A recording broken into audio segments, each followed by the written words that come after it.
Hey everyone, just a quick reminder. Only about 25% of you watching are subscribed to the channel. If you're enjoying the content, hitting that subscribe button would really help the channel grow. And while you're at it, smash that like button too. It helps a ton, and lets me know you're enjoying the content. Thanks for being here, and let's dive into the story. Alright, so let me start this off by saying, I didn't need a job, but I needed a job, you feel me? Summer was ending, and my days as a lifeguard were numbered. I wasn't about to go into hibernation like some kind of broke caveman while my buddies kept riding on the weekends. I had priorities. My Can-Am Maverick, which, let's be real, drinks gas like a 600-pound man at an all-you-can-eat buffet. So, one day, I'm rolling past Lowe's, and I see this big red "Now Hiring" sign, and I thought, bet, let's do this. Applied online, got a call back, and next thing I know, I'm hired as an overnight stalker. Easy money. No customers, just moving boxes, listening to music, and zoning out. Or so I thought. The first sign that this place might not be normal was my manager, Doug. Doug was built like a half-deflated air mattress and had the enthusiasm of a man who had given up on life in 2003. His eyes had that, I've seen some stuff look, but I figured it was just from years of dealing with people asking if they sold left-handed hammers. On my first night, he hands me a list of rules. Rules for the overnight shift at Lowe's. If you hear a power drill running after 2 a.m., do not go to investigate. If you see someone in the lumber aisle wearing a red Lowe's vest, ignore them. The forklifts should not move on their own. If you see one doing so, leave the aisle immediately. The garden center is off limits after midnight. If you hear rustling in there, ignore it. You'll hear voices over the intercom sometimes. Do not respond. If the store lights flicker more than 3 times in a row, take your box cutter and stab yourself lightly in the palm. If you feel pain, you're still in reality. I read it over, blinked, then looked up at Doug. Bro, I said, trying not to laugh. You had me at stab yourself. This is a prank, right? Doug didn't even smile. He just hit me with a tired sigh. Just follow the rules. If you need anything, don't call me. And then he just walked away. Cool. Love that for me. I shoved the paper in my pocket, figuring this was some dumb initiation hazing thing, and got to work. And for the first few hours, it was exactly what I expected. Boring. Just me, a pallet jack, and some heavy boxes of ceiling fans. Occasionally, I'd see another worker pushing a cart, but mostly the place was empty. Until 2:06 a.m. That's when I heard it. A power drill. At first, I thought I was tripping. Maybe someone just forgot to turn off a drill before leaving. But then it moved. Not like someone moved it, like the damn thing was floating. I peeked around the corner into the tools aisle, and there it was. A power drill, lying on the floor, spinning at full speed, all by itself. No cord, no hand holding it, just spinning away like it had a personal vendetta against Lowe's hardwood flooring. Now, I had a choice. A normal person would have just turned around and walked away, maybe taken an extended bathroom break. But me? I had to be an idiot. I pulled out my phone to record it. Big mistake. The second I hit record, the drill stopped, like it knew. The silence in the aisle felt thick, like the air before a thunderstorm. Then the lights above me flickered. Once, twice, 3 times. A sharp pain shot through my chest as I remembered the last rule. If the store lights flicker more than 3 times in a row, take your box cutter and stab yourself lightly in the palm. If you feel pain, you're still in reality. What kind of psychotic test was this? And why the hell did I feel like I needed to follow it? The 4th flicker came. The drill, which had been silent, started up again. But this time it wasn't on the floor anymore. It was in the air, buzzing, spinning, moving toward me. Nope. I turned and sprinted down the aisle, almost slipping on a stack of zip ties. I made it 2 aisles over before I remembered the rule and yanked my box cutter out of my pocket. My heart was racing as I pressed the blade against my palm and slice. A sharp, burning pain shot through my skin. Blood welled up immediately. Okay. Good. Pain. That means reality. I was still panting when Doug walked by, casually sipping a bottle of Pepsi. Something wrong? He asked, like he hadn't just sent me into a paranormal trauma spiral. I held up my bleeding hand. Dude, what the actual hell is going on in this store? Doug looked at my hand, then at the tools aisle, where the drill was now, of course, back on the floor like nothing had happened. He sighed and nodded. All right, he said. You lasted longer than most. Most? I repeated. You mean there were others? Yeah, but they usually quit after the first night. Welcome to Lowe's, kid. Then he just walked off. The rest of my shift was uneventful, but my brain was not okay. I sat in my car afterward, just staring at my bleeding hand, replaying everything in my head. I thought about quitting right then and there. But then I thought about my Can-Am Maverick, and how much gas costs, and how my buddies were probably already planning next weekend's ride. So, like an idiot, I clocked back in the next night, and things got way worse. I walked into work the next night with a fresh bandage on my palm and a backpack full of questionable life choices. My game plan was simple: ignore everything weird and get that paycheck. That lasted about 40 minutes. I was restocking shelves in the hardware section, vibing to music in one earbud, when I heard it. Footsteps. Not the normal kind either. These were heavy, deliberate, like someone in steel-toe boots was creeping up behind me. I turned around. Nobody. Okay, fine. I went back to stocking, humming along to my music when I saw something move at the end of the aisle. A figure, wearing a red Lowe's vest. It took me a second to process. Then my stomach dropped. Rule number 2. If you see someone in the lumber aisle wearing a red Lowe's vest, ignore them. This wasn't the lumber aisle, but close enough. The guy wasn't moving like a normal person. He stood there perfectly still, except for his head, which was twitching. Almost like he was glitching out, like an NPC in a video game that hadn't loaded right. I swallowed hard and forced myself to look away. Ignore it. Ignore it. Ignore it. I grabbed another box and turned back toward the shelves. Except now, the thing was closer. Maybe 15 feet away. Still twitching. Still staring. I clenched my fists. Man, screw this, I muttered and grabbed my pallet jack, ready to roll my way the hell out of there. That's when the lights cut out. Lowe's went completely black. My breath caught in my throat. The air around me felt different. Heavy, like I was suddenly standing at the bottom of a lake. Then, from the darkness, a voice. Need help finding something? It was right behind me. My body moved on instinct. I swung the box I was holding as hard as I could behind me. It hit something solid with a disgusting thud. And then, silence. The lights flickered back on. I was alone. No red vest guy, no footsteps, no weird energy in the air. Just me, a shattered box of screws, and a rapidly declining sense of reality. I did what any sane person would do. I walked straight to Doug's office. Doug! I slammed the list of rules onto his desk. Explain. Right now. Doug, who was eating a microwaved burrito like this, wasn't a literal haunted hellscape, just sighed. Did you look at it? I blinked. Look at what? The guy in the red vest. No? Doug nodded, then took another bite of his burrito. Good. That's when I realized. Doug had worked here for years, and he was still alive. That meant he knew how to survive. What happens if you do look at him? I asked.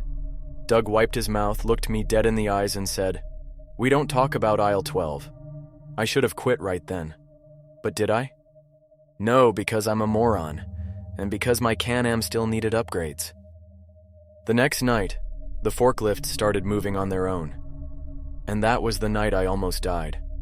I came in the next night telling myself 2 things. I was not going to let some haunted Home Depot knockoff break my sanity.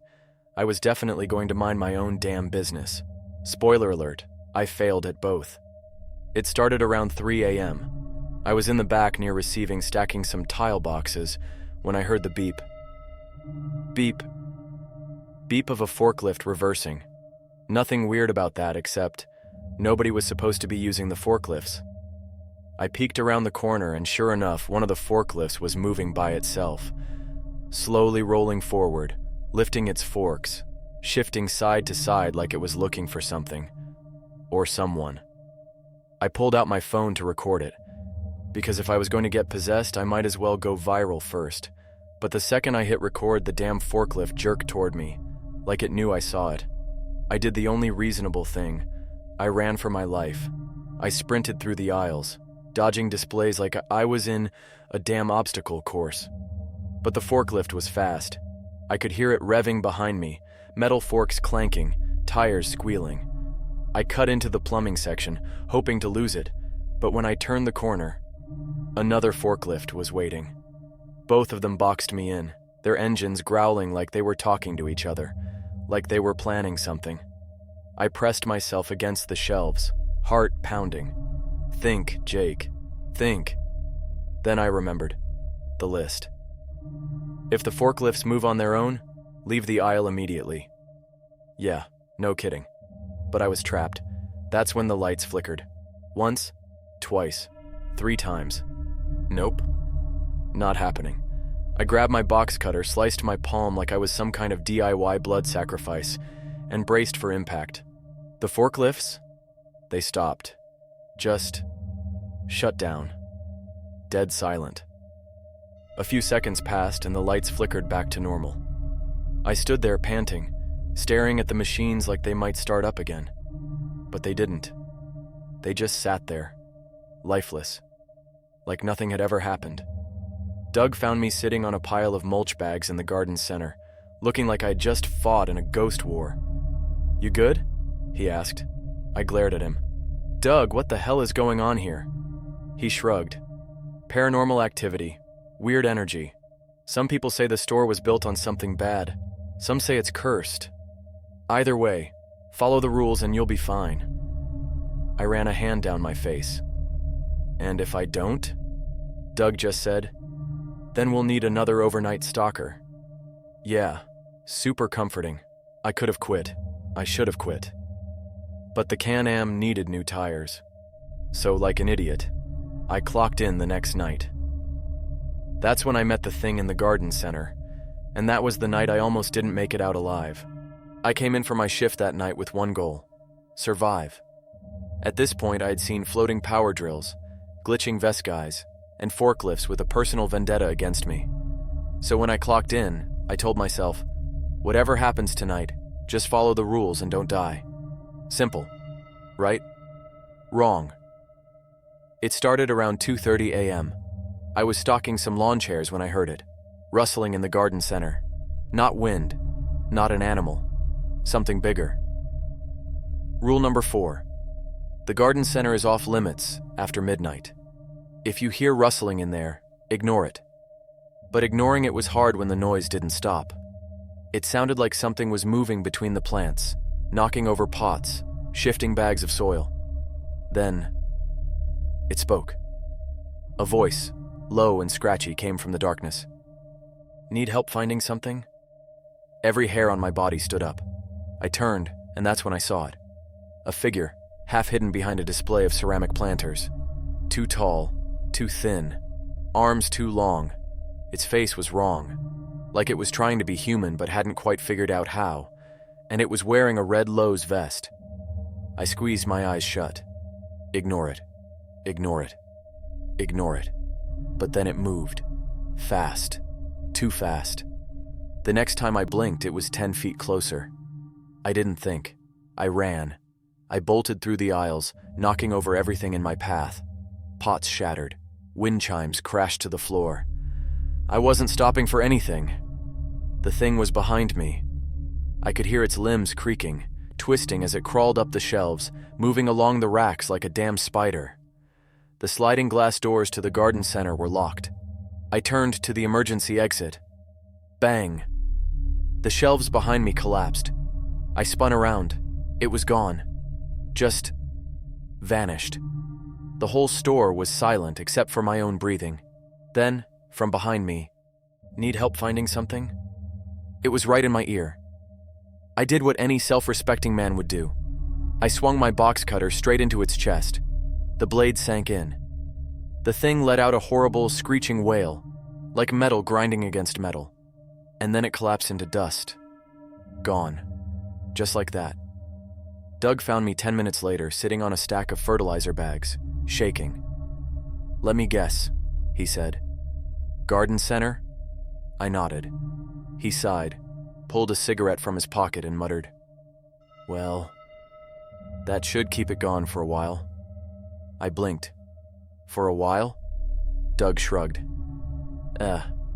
Usually takes a few years to come back." I just stared at him. "So that's it? That's how we get rid of the nightmare creatures? Just stab them?" Doug took a drag from his cigarette and nodded. "Yeah, pretty much." I don't know why, but that pissed me off. "You could have told me that sooner, Doug." Doug just chuckled. "Would you have believed me?" The next night, everything was quiet. No drills, no forklifts, no red vest guys. The weird energy in the store? Gone. Word got around that something had changed. No more hauntings, no more sightings. The overnight shift became just that, a shift. And me?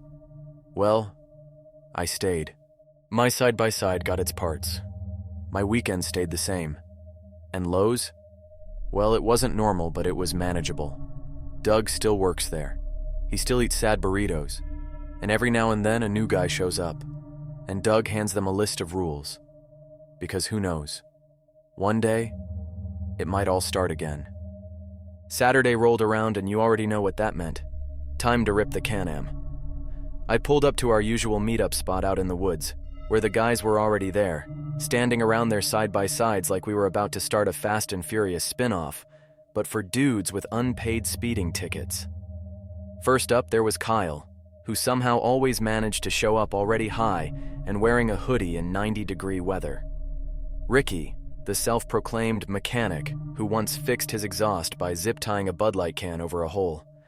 And Mikey, the loudest dude I knew, who had never been seen without a Mountain Dew in his hand.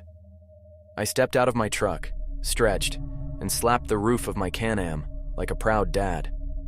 "Fellas," I said, "we ride." Kyle squinted at me. "Bro, why you walking like you got beef with the ground?" "I work night shift now," I said. "Lowe's, overnight stalker." Mikey almost choked on his dew. No way. Bro, you got a dad job. Next thing you know, you'll be talking about mulch prices and which brand of screws is superior." I ignored him and hopped into my Can-Am. "Nah, man. That place is haunted." Kyle, mid-hit from his vape, coughed.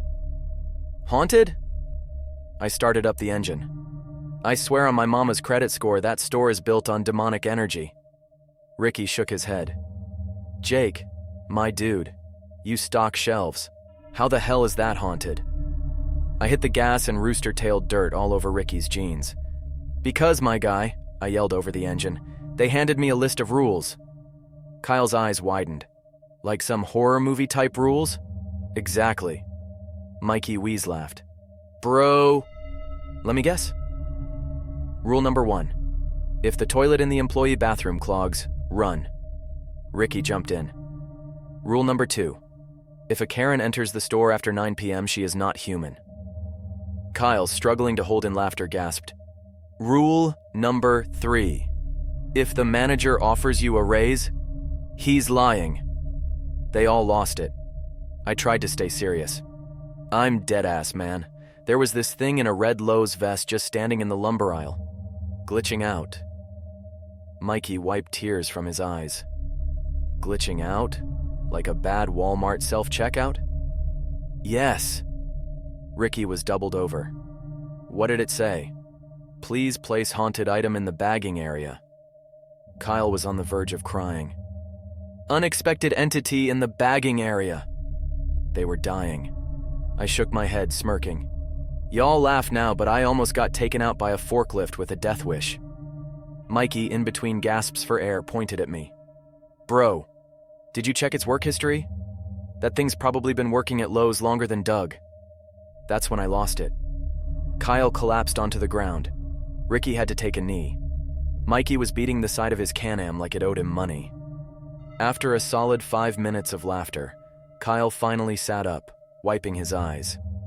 "Jake," he said, struggling to breathe, "I love you, man, but if you get taken out by a Lowe's forklift, I am not coming to your funeral with a straight face." And that's when I realized, maybe I was losing my grip on reality. Maybe Lowe's really had broken me. Or maybe I just had the funniest dumbass friends on the planet.